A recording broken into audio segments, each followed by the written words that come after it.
Best varicose wines చికిత్సనే పొందండి. నొప్పి లేని చికిత్స కోసం సంప్రదించండి ఎబిస్ హాస్పిటల్. నమస్తే రమ్మగారు. నమస్తే జయ. రమ్మగారు, మనకి పోలి పాడ్యం ఉంది. ఈ పాడ్యం యొక్క విశిష్టత ఏంటి? మార్గశిర శుద్ధ పాడ్యమి విశేషమైన రోజు. ఈ రోజున మనం ఏం చేస్తాము, ఈ నెల రోజులు కార్తీక మాసం పూర్తి చేసాము. నెల రోజుల కార్తీక మాసము శరదృతువు. అమావాస్య వెళ్ళగానే హేమంత ఋతువు ప్రారంభం అవుతుంది. హేమంతంలో మంచు, అవును, అప్పటికే మంచు మొదలైపోతుంది. నీకు కార్తీకం చివరికే బాగా పొగ మంచు వచ్చేస్తుంది. పూర్వకాలంలో వీట్లల్లో ఈ కార్తీక మాసం అంటే ఇంట్లో స్నానం చేసేవాళ్ళు ఎవరు ఉండేవాళ్ళు కాదు. కార్తీకము విధానంగా చేసుకోవాలి అంటే నదికి వెళ్ళాలి. అప్పుడు ఈ పంపులు, ఈ ఓవర్ హెడ్ ట్యాంకులు ఏవి ఆనాడు? అందరూ నదీ స్నానానికి వెళ్ళేవాళ్ళు. ఈ నదీ స్నానం చేసి నది దగ్గర గట్టు మీద దీపాలు పెట్టుకుని పూజ చేసుకునేవాళ్ళు. సంకల్పం చెప్పుకుని నదీ స్నానం చేసేవాళ్ళు. తర్వాత నదికి సమీపంలో ఏదైనా దేవాలయం ఉంటే దేవాలయంలో దీపారాధన చేసుకోవడం, లేదా నది ఒడ్డునే దీపారాధన చేసి ఓ పండో ఫలమో పట్టుకెళ్ళి నివేదన చేసి కార్తీక స్నానం అయ్యింది అనిపించుకుని ఇళ్ళకి వచ్చేవాళ్ళు. హేమంతం మొదలు పెట్టంగానే ఇంకా మంచు దట్టం, ఒక్క రోజులో తేడా వచ్చేస్తుంది. అవును. అయితే ఈ రోజున ఏం చేసేవాళ్ళు, ఈ మన నీళ్లలో దీపాలు విడిచిపెట్టేవాళ్ళు. అవతల నుంచి వచ్చే వాళ్ళకి ఒక వెలుగు, కనువెలుగు కనపడేలాంటి ఒక క్రియ. ఇక దీపారాధనలు లేవు. బయట ఆరు బయట దీపారాధనకి రావటం, ఆరు బయట స్నానానికి రావటం లేనే లేదు. దీంతో ఎండు. అమావాస్య నాడు పూజలు ముగించుకుని పాడ్యమి నాడు ఈ దారి దీపాలు, నీటి దీపాలని వదిలిపెట్టి నమస్కారం చేసుకునేవాళ్ళు. అరటి దొప్పల్లో కొద్దిగా చిన్న గుండు ఇవి చేసి ఒత్తులు, ఆవునేతితో తడిపిన ఒత్తుల్ని పెట్టి వెలిగించి నీటిలో దండం పెట్టి పసుపు కుంకుమ పువ్వులు అలంకారం చేసి కార్తీక దామోదర ప్రీత్యర్థము చిట్ట చివరి దీపాలు ఇవని నీటిలో వదిలిపెట్టేవాళ్ళు. ఈ ఒక్క నెల తప్ప, కార్తీకం తప్ప అసలు బయట దీపారాధనకి వెళ్ళేనేది ఏ సందర్భము మనకు కనపడదు. ఇది ఒక్కటే. ఓకే, ఈ ఒక్క నెలే కదా. అయితే ఏమైందట, ఈ పూర్వం ఈ ఇట్లా పూజలు చేసుకునే కాలంలో ఒక చాకలి కుటుంబంలో ఒక 5గురు మగపిల్లలు ఉండేవాళ్ళు, రజకులు. 5గురు పిల్లలు ఉంటే ఆ అత్తగారికి, ఆవిడకి చాలా డంబంగా గ్రాండ్గా పూజ చేయటము, గొప్పగా మేము పూజ చేస్తాం, స్నానం చేస్తామని చెప్పుకోవటము, అలాంటి భావాలు ఉండేవి. అయితే వాళ్ళకి 5వ అబ్బాయి కూడా పెళ్లి చేశారు, ఆఖరి అబ్బాయికి కూడా పెళ్ళి అయింది. 4 కోడళ్ళు అత్తగారితో కొంచెం తానా తందానా అనేవాళ్ళు. ఆఖరి కోడలుగా వచ్చినటువంటి పోలాలు, అమ్మాయి పేరు పోలి, పోలమ్మ పోలాలు అనేవాళ్ళు. ఈ పోలి ఇంకా భక్తురాలు. అది చాలా భక్తి శ్రద్ధలతోటి దైవనామస్మరణ చేసుకుంటూ పూజ చేసేది, వంచింతలు ఎత్తకుండా పనిచేసేది, మహావినయంతో భక్తితో ప్రవర్తించేది. ఈ అత్తగారి డంబాచారానికి, దీని వినయానికి, చిన్నపిల్ల వినయానికి కాంబినేషన్ బాగా కుదిరేది కాదు. ఆవిడ నేను అది చేస్తా ఇది చేస్తా అంటే పిల్ల అది చేసేసేది. మాటల పోగులు వేరే ఉంటాయి, క్రియాశీలకత్వం వేరే ఉంటుంది ఎప్పుడూను. అయితే ఈవిడికి కోడలి పూజ, దాని శ్రద్ధ ఒళ్ళు మండేది. ఏమిటి దీని గొప్ప అనిపించేది. అందుకని కోడలికి ఆ గొప్ప ఎక్కించనివ్వకూడదని ఆ అమ్మాయికి పూజ చేసుకునే అవకాశం ఆవిడ ఇచ్చేది కాదు. ఇంతలో కార్తీక మాసం వచ్చింది. కార్తీక మాసం వస్తే అత్తగారు పెద్ద కోడళ్ళని 4గురిని తనతో పాటు కార్తీక స్నానాన్ని తీసుకెళ్ళేది. అత్తగారు మహాభక్తురాళ్ళని నమ్మేవాళ్ళు పెద్ద కోడళ్ళు. వాళ్ళకి చిన్న కోడలు తాలూకు ఆ సింపుల్ భక్తి ఎక్కేది కాదు. కానీ అత్తగారికి తెలుసు ఈ పిల్ల సింప్లిసిటీలోనే నిజమైన భక్తి ఉన్నది, తను కొంచెం ఓవరాక్షన్ చేస్తాను తెలుసు, కానీ ఆ పిల్ల గొప్ప ఆవిడ ఒప్పుకునేది కాదు. ఇలాంటి వాళ్ళు ఉంటారు కదా.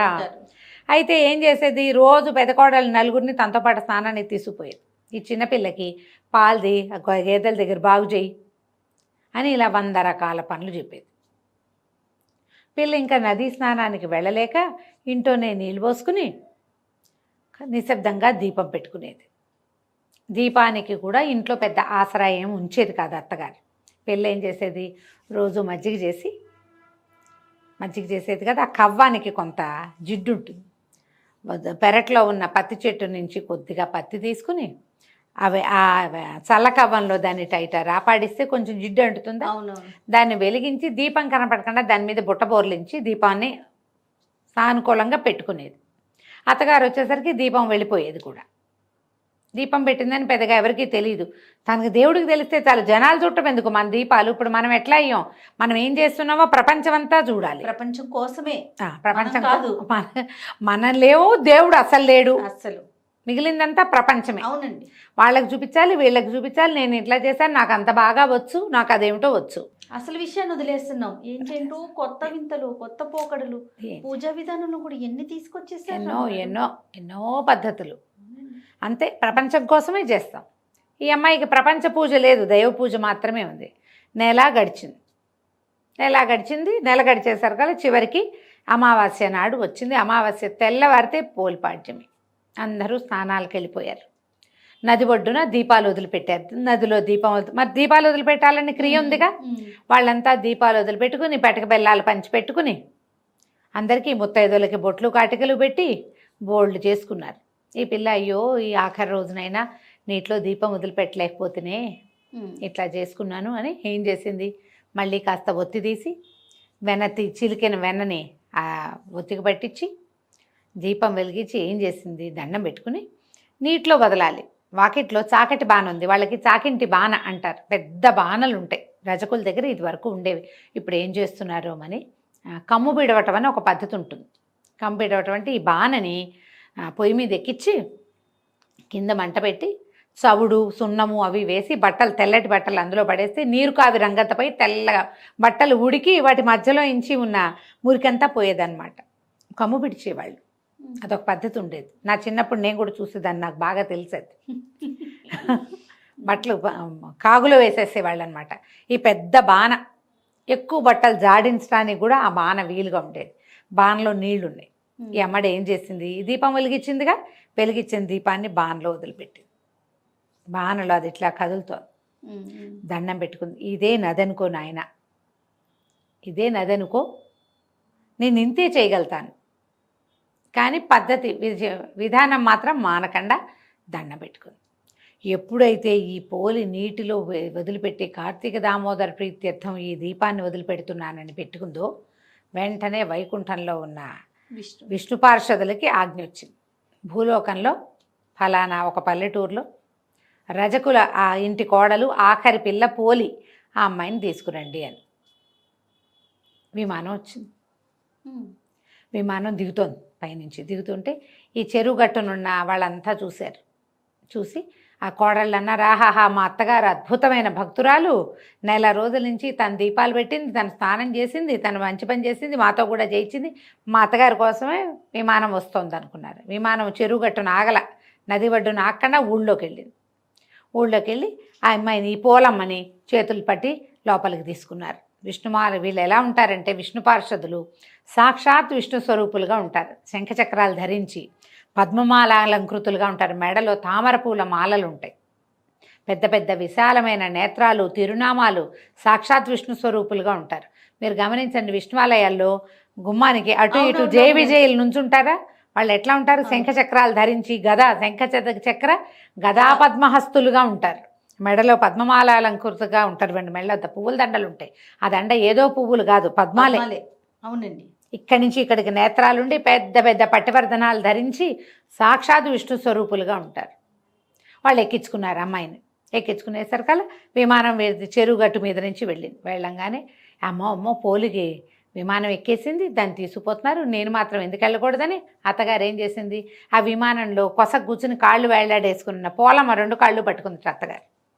అమ్మో మా అత్తగారు విమానం ఎక్కి ఎగిరిపోతుందని పెద్ద కోడలు, చిన్న కోడలు, నడిపి కోడలు, 4వ కోడలు అందరూ కలిసి ఒకళ్ళ కాళ్ళు ఒకళ్ళు పట్టుకున్నారు. పొడుగ్గా సాగుతూ వెళ్తుంటే ఈ లోపల ఉన్న వీళ్ళు ఉన్నారుగా విష్ణు పార్షదులు, మీ అందరికీ అవకాశం లేదు, ఇది పోలమ్మకే ఉందని ఏం చేశారు, అత్తగారి చేతులు కత్తితోటి విదిలించేశారు.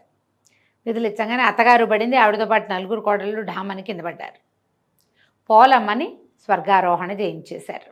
ఆ అమ్మాయి మాత్రం విష్ణులోకాలకి వెళ్ళిపోయింది. సశరీరంగా పోలాలకి ఇది లభించింది. ఈ పోలి స్వర్గారోహణ స్వర్గారోహణ అని చెప్పుకుంటాం, కానీ వైకుంఠానికి వెళ్ళింది అమ్మాయి. ఈ కథ చెప్పుకుని దీంతోటే మనం కార్తీక మాసం నెల రోజులు చేసింది పూర్తవుతుంది. నీటిలో దీపం వదిలిపెట్టాలి. ప్రవహించే నీటిలో వదిలిపెట్టగలిగే అదృష్టవంతులు ఎవరైనా ఉంటే హాయిగా చేయండి ఆ పని. మనలాగా సిటీలో ఉన్నవాళ్ళు అలాంటివి చేయలేం కదా, అందుకని ఒక టబ్బులో నీళ్ళు వదిలిపెట్టి ఆ నీటిని కదిపి ఆ దీపం నడిచేలాగా చేసినా కూడా మంచిదే. అవకాశం ఉంటే అట్లా చేసుకోవాలి. మొన్న కృష్ణానదిలో స్నానం చేసి నేను అక్కడ మాత్రం దీపం విడిచిపెట్టి వచ్చాను. అవకాశం కుదిరింది, వెళ్ళాను. ఈ సంవత్సరం 2 రోజులు వరుసగా కృష్ణ స్నానం చేసాం మేము.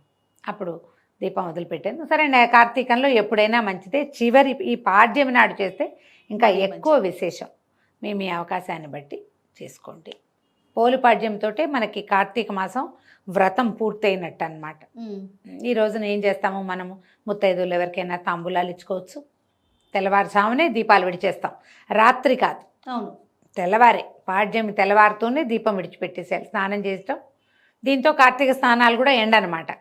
పొద్దున్నే తలార స్నానం చేయటం, పూజ చేసుకోవటం, శివ పూజ రోజువారీ ఏం చేసుకుంటున్నామో, గౌరీ పూజ శివ పూజ మనం ఏం చేసుకుంటున్నామో పూజ చేసి దీపాన్ని నీటిలో విడిచిపెట్టి, ఆ దీపాన్ని కొంచెం బెల్లం నివేదన చేసి, కాస్త ఒక అగరత్తి వెలిగించి, పసుపు కుంకుమ 2 పువ్వులు పెట్టి దండం పెట్టుకుని, పోలమ్మ వెళ్ళిరా అమ్మ క్షేమంగా అని చెప్పి ఆ దీపాన్ని నీటిలో వదిలిపెట్టేసేయాలి.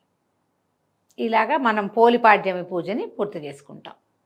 రైట్ అమ్మగారు, నమస్తే. నమస్తే.